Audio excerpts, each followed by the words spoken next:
The Morgan EV3 is set to begin production later this year. The three-wheeled motorcycle is the first electric vehicle from Morgan. While adults are sure to enjoy the EV3's 1,100 pounds curb weight and 7 seconds 0 to 60 miles per hour time, the British automaker has something in store for younger and aspiring Morgan owners, the new EV3 Junior. The EV3 Junior looks almost identical to the standard model that debuted at the Geneva Motor Show.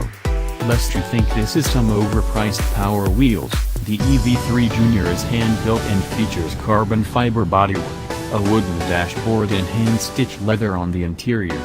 There are 3 standard colors, Sport Red, Sport Green or Sport Ivory, and 40,000 optional colors. It has a top speed of 10 miles per hour, both forward and in reverse, and has a range of about 10 miles. The battery can be fully charged in just 4 hours. At today's rates, the Junior runs about $9,200 in the UK. The EV3 Junior can be purchased online or from either a Morgan dealer or the company's factory.